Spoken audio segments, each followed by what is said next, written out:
Hello mga kaboys, mga kwento ni Kuya Nemi. Tungkol to doon sa kaibigan namin.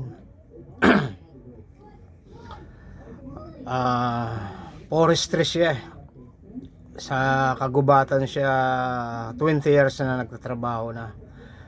Kaya halos lahat ng mga kahoy, pag pinaamoy mo, alam na niya kung anong kahoy siya. Sa madaling salita, sinubukan ko siya kung talagang magaling sa forestry. Pinasyalan ko sa gubat. Ito na. Pare, balita ko magaling ka sa sa mga amoy ng kahoy, alam mo na. Oo naman pare, yan ang trabaho ko, sabi niya. Sige nga pare, sinubukan ko yung yung pinisil ko yung yung isang yakal na kahoy. Kinurot ko lang. Nung makurot ko, pinuntahan ko yung pare. Pare, ito, ano tong kahoy ito? Pag amoy yan, alam na kagad, yakal yan pare. Oh, yes! Ayos, sabi ko, galing. Hanap ako ng ibang kahoy.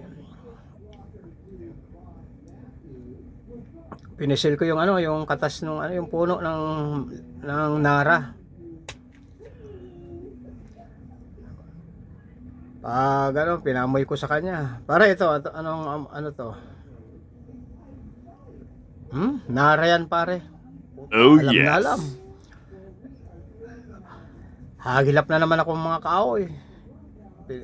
Nakita ko yung yung mahogany. Pinisil ko, kunti lang. Pinuntahan ko yung pare ko. Pare, ito, ano ito? Mahogany yan pare. Oh my God. Alam yung lahat ng mga kahoy, sabi ko. Punta ako sa agilap pa ako. Yung yung ipil-ipil, kinurot kong konti. Ito pare. Malayo pa lang, alam na yung amoy. Ipil-ipil yan pare. Oh no. Ang galing, sabi ko. Bilib na ako sa'yo pare, ang galing mo. Forestry ka nga. Giisip ako ng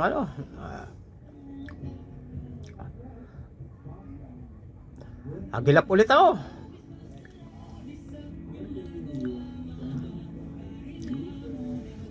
Pagbalik ko, ito pare, ano to?